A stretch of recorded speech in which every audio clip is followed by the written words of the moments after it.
Tradition and transformation. 40 years at Drayton, 60 years at Camp Pecometh, coming together into a new tradition to transform lives. You're going to see a story of wonderful ministry that's already happened and the possibilities and opportunities for ministry.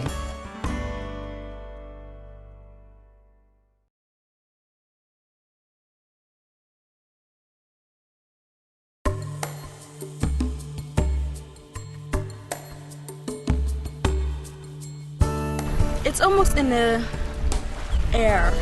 It's more like love for everybody, and we like almost everything associates with God.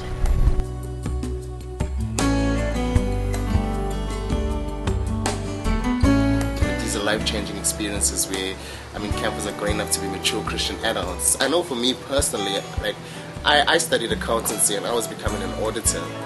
But when I came here last year, that changed me. What struck me when I drove into the site the first time was to stop in either one of these avenues as you drive in and take a look at the beautiful cornfield and how wonderful that corn was juxtaposed against the line of trees, and that line of trees acts as a wall, so it creates this really beautiful haven, if you will. And it's this entire 200-acre site which has this huge wall of trees that enclose it and sort of hug you.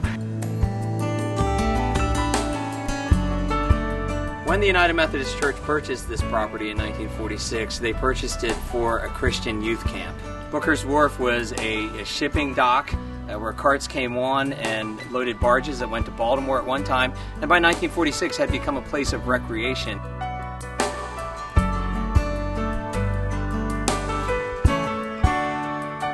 So we're really excited about the opportunity to enable people to find out the full range of opportunities for camp and retreat here at Camp Pecometh. Let's find as many informal ways as we can to bring people together. And that might be as simple as putting a hearth at the fireplace. And maybe the hearth has to be a little bit bigger than we normally, so that 3 people can sit at the hearth. What a great opportunity for an informal gathering. Make the hall a little bit wider someplace so that you can put 2 chairs at the end of the hall, so that 2 people at the end of the day could go sit quietly at the end of the hallway instead of the hallway just being a place with a door. When they see that pavilion, it brings back memories of their experiences that they've had. Rustic cabins have been a part of our camping experience since the very beginning. Cabins such as these will house up to 10 campers, and we always have 2 of our staff persons in here.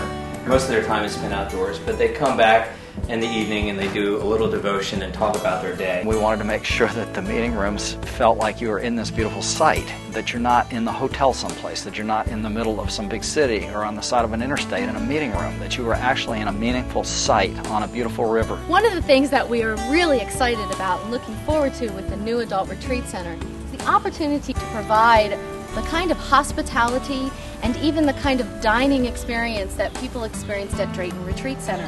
What are the things at Drayton Manor that are useful to you that you can immediately pull out and bring over? The wonderful thing about a Georgian house is that it has these huge windows in it, so that you're sitting in this space, and they're not always big spaces, but you always feel like you're in a big space because you're looking through things.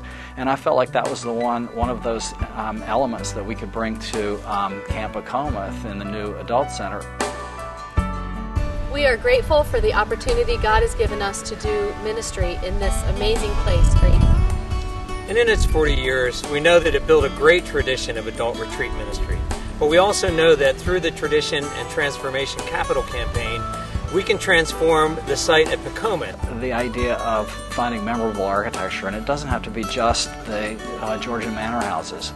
The Eastern Shore is filled with these wonderful examples of, you start looking at that sort of thing and saying, what can I bring from the other Eastern Shore architecture to this site that makes this experience and makes this architecture memorable? Pecometh had a capital campaign so that they could build year-round retreat facilities. These retreat houses are excellent for our school groups, our youth groups, for family reunions, and anyone who doesn't mind sleeping in a community situation. Now we're moving towards a vision of a fully utilized single-site ministry where we can offer anything to a guest group here at Pecometh. You won't find a place that has a more meaningful experience, an attachment to the site, and a love of the site, and an opportunity to relax and be spiritual, which is what retreat is about.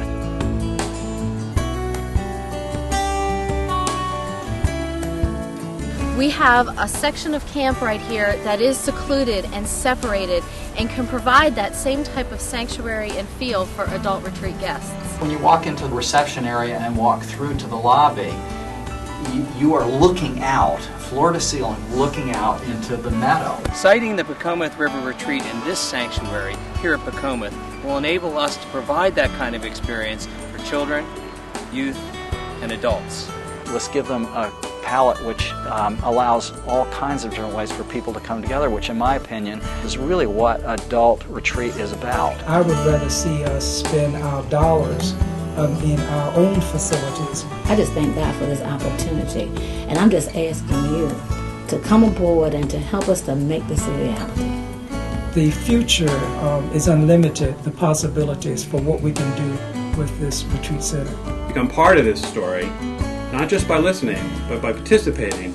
Won't you help us to make the vision for retreat ministry a reality? Your investment will make a difference in the lives of many people and for the glory of God.